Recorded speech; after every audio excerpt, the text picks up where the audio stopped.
Hi Ga, this is Genevieve Palingkod reminding you to bring out your cell phones and your laptops while having a fruitful learning. Have some snacks, stay at home, stay safe, and as much as possible, let us all have. The Portuguese Maritime Empire. Portugal is known to be the superior of navigational skills, where they create the largest commercial and maritime empire that the world had never experienced. It was during the 16th century when Portugal exploration began exploring the coast of Africa under the sponsorship of Prince Henry the Navigator in the year 1394 to 1460. Having three objectives including finding a Christian kingdom with which to ally against the Muslim, acquiring new trade opportunities for Portugal, and extending Christianity. By the year 1419, he founded a school for navigators on the southwest coast of Portugal. Thereafter, they began exploring for southward in the western coast of Africa to search for gold. Benin had been developed into an extensive and powerful empire in which they had enjoyed trading of traded ivory, forest products, and slaves for textiles and other European manufactured goods. The life-size ivory mask is famous for it was worn by King of Benin as a belt ornament or as a gesture of gratitude for his mother, and this picture shows an ivory mask. By the year 1441, Portuguese ships reached the Senegal River, located in the north of Cape Verde. They did not find any gold there but brought home a cargo of black Americans who are sold as slaves to wealthy buyers in European. In the year 1471, Portuguese discovered a new source of gold in the southern coast of Africa, or also known as the Gold Coast. Then after years, they had established contact with the state of Congo. The Portuguese in India. In 1487, Bartolome Diaz took advantage of westerly winds in the South Atlantic to round the Cape of Good Hope. However, he found a mutiny from his crew then returned home without continuing it. Then 10 years after, the fleet under Vasco da Gama rounded the Cape and stopped at several ports. It's because they were controlled by Muslims like Sofala, Kilwa, and Mombasa. Then on May 18, 1498, the Gama's fleets crossed Arabian Sea and arrived port of Calicut. The Portuguese had sponsored the Gama's voyage, having an objective of destroying the Muslims' monopoly over the spice trade. Calicut refers to a major entrepot on the long route from the Spice Islands to Mediterranean Sea. In there, Portuguese did not find Christian but did find spices. The next year, Portuguese take the control in the spice trade wherein in the year 1510, Admiral Afonso de Albuquerque established his headquarters at Goa in the western coast of India, south of present Mumbai. From there, the Portuguese raided Arab stores in which they took 7 vessels, killing those on board and making some prisoner. In 1511, Albuquerque attacked Malacca itself, in which control of Malacca served two purposes: to help destroy the Arab spice trade network by blocking the passage in Strait of Malacca, and it could also provide Portuguese with a way station to Spice Island, or known today as Moluccas. Then in 1514, Portuguese launched expedition in east of China and Moluccas. There, they have signed Treaty of Sultan for the purchase and export of cloves to the European market. Now, the question is, Why were the Portuguese so successful in taking over the spice trade? Well, it is because of their guns and seamanship. The first Portuguese fleet arrived in India consisted 3 ships, 20 guns, and 4 sufficient with self-defense. New rivals entered the scene. We have the Spanish. Spanish first came in 1494 when Queen Isabella had signaled her intent to enter the competition, and in 1492 she sponsored the voyage of Christopher Columbus into the Atlantic Ocean westward road to the Indies. 2 years later, the Treaty of Tordesillas divided the newly discovered world into separate Portuguese and Spanish, or the Spain. Then the road east around Cape of Good Hope is reserved for Portuguese, while the road across the Atlantic is for Spain. So this is what Treaty of Tordesillas look like. So as you can see, Spain, this is the Spain and this is for Portugal. Back to the topic, on the year 1519, Spain dispatched a fleet under Ferdinand Magellan that sailed in the southern tip of South America across Pacific Ocean and landed in the island of Cebu located in Philippines. There, Magellan and some of his crew were killed by local population. Then on 1529, they sold their rights in Tidor to Portuguese. Magellan's voyage marks the start of Spanish colonization, in which it became their major base in carrying trade across Pacific Ocean. The English and the Dutch. Accordingly, the primary threat of Portuguese in the Southeast Asia came from the English and the Dutch. In 1591, first expedition to the Indies through Indian Ocean arrived in London with cargo of pepper.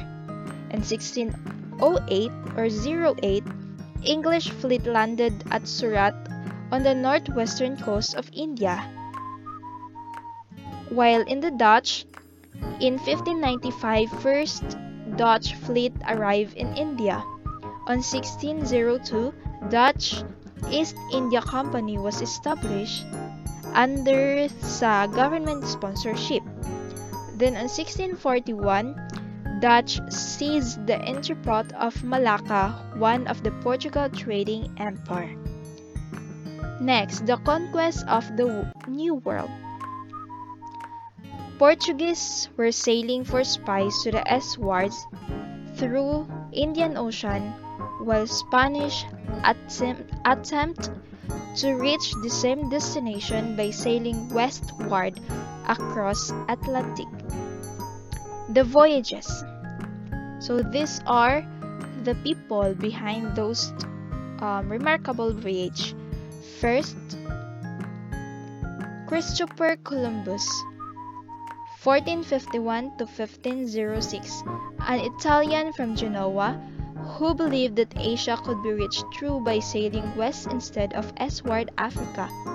Though he was rejected by the Portuguese, still he persuaded Queen Isabella to finance his exploratory expedition, which made him reach the Americas on October 1492, having 3 consecutive or subsequent voyages, which is the 1493, 1498, and the 1502. Next is John Cabot.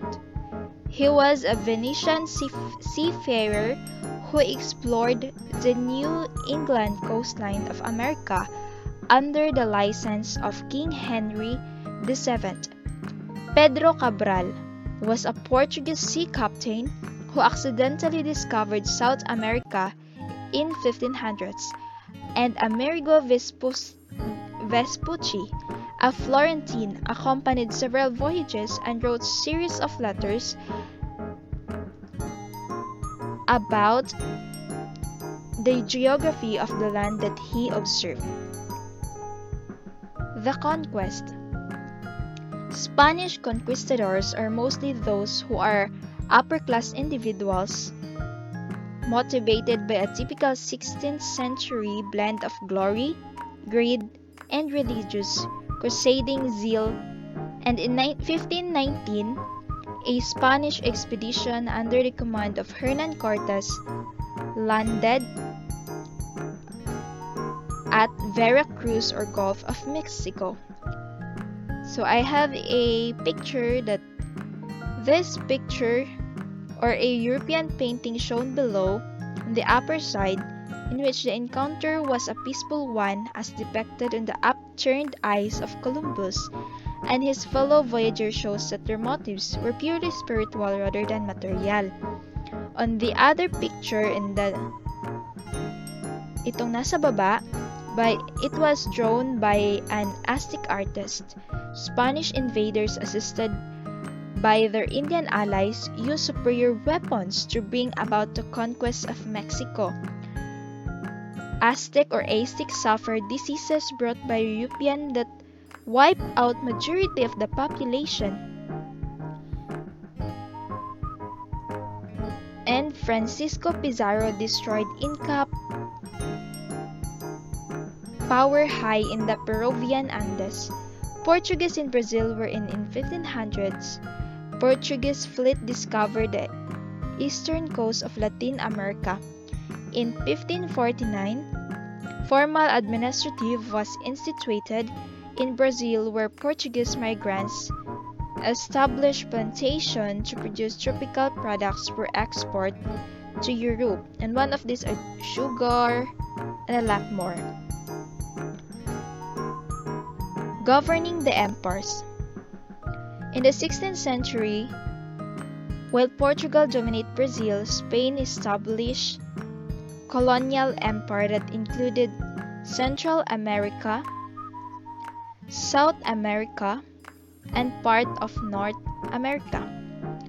The new civilization arose called as Latin America, which rapidly became a multiracial society. Spanish rulers allowed intermarriage between Europeans. That's why Europeans and the inhabitants of America, as they make their offspring, it is known as mestizos. On the other hand, mulattoes are offspring of Africans and whites. The states and the church in the colonial Latin America. Instead, it is impossible for the home country monarchs to provide their own regulation for their empires because of difficulties in communication. Portuguese established for Brazil the Governor General or the Viceroy, known as the head of administrative system, who will develop bureaucracy. Captain General, governing the districts into which Brazil is divided. To rule his American empire, the King of Spain appointed viceroys to rule his American empires, in which in 1535, New Spain or the Mexico was established. There were also another viceroy appointed on 1543 at Peru, and in 18th century, New Granada and La Plata has been added. Criollos are those American-born descendants of Europeans. The Church. In church, Catholic missionaries started to go on different parts of Spanish empires, and the Catholic Church built hospitals, orphanage, and schools, in which intended for Indian students, for them to learn how to write, read, and count. They have also provided outlets for women, such as nunneries. This is a place for prayer and a quiet contemplation. However, many of them of aristocratic background or superior, and one of these nuns is Sor Juana Inés de la Cruz, who wrote poetry and prose and also urged that women should be educated. Exploiting the riches of the Americas.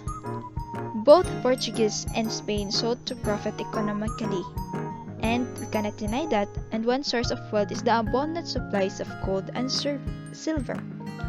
Accordingly, Spanish conquerors lasted and long because of gold, for they are too greedy. American colonies become the source of raw materials for Spain and Portugal, such as sugar, chocolates, precious woods, and so on. Encomienda system refers or under which European settlers received grants of lands and could collect tribute from indigenous people and use them as laborers.